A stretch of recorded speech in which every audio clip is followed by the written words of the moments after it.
அண்மை செய்தி ஜூன் 9ஆம் தேதி டிஎன்பிஎஸ்சி குரூப் 4 தேர்வு நடைபெறும் என்று டிஎன்பிஎஸ்சி தெரிவித்திருக்கிறது. அண்மை செய்திகளாக பார்த்து வருகிறோம். அவர்களுடன் இணைந்திருக்கிறார் செய்தியாளர் ரமேஷ் விவரங்கள்.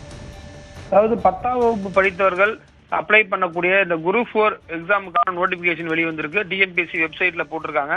அதாவது பாத்தீங்கன்னா தமிழ்நாட்டிலேயே அதிகமாக தேர்வு எழுதக்கூடிய ஒரு தேர்வுனா அது குரூப் 4 தேர்வு தான். 20 லட்சம் பேருக்கு முன்னாடி எழுதியிருக்காங்க கடைசியா நடந்த தேர்வுல. இதுல பாத்தீங்கன்னா கிட்டத்தட்ட ஒரு 6000 வேகன்சி அறிவிச்சிருக்காங்க. 6244 வேகன்சி அறிவிச்சிருக்காங்க.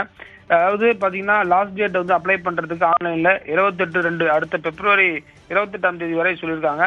டேட் ஆஃப் எக்ஸாமினேஷன் வந்து ஜூன் மாசம் 9ஆம் தேதி நடைபெறும்னு சொல்லியிருக்காங்க. இன்று முதலே ஆன்லைன்ல அப்ளை பண்ணலாம்னு சொல்லியிருக்காங்க. ஆன்லைன்ல டிஎன்பிஎஸ்சி லாகின் வச்சிருக்கவங்க இந்த 10th குவாலிஃபிகேஷன் வச்சுட்டு அப்ளை பண்ணலாம். இது பாத்தீங்கன்னா எக்ஸாம் வந்து இன்னும் ஒரு 6 மாசம் இருக்கு. நிச்சயமா வந்து எழுதுறதுக்கு வாய்ப்பு கிடைக்கும். தமிழ்நாட்டில் வந்து பாத்தீங்கன்னா பல்வேறு அரசு துறைகள்ல காலி பணியிடங்கள் உருவாகி இருக்கிறது.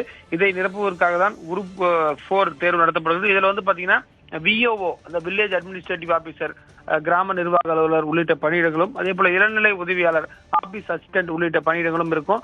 நிச்சயமாக இவர்களுக்கு இந்த தேர்வு முடிந்து இந்த ஆண்டு இறுதியில வந்து அவர்களுக்கு பணி நியமன ஆணைகள் கொடுக்கப்படுவதற்கு வாய்ப்பு இருக்கிறது.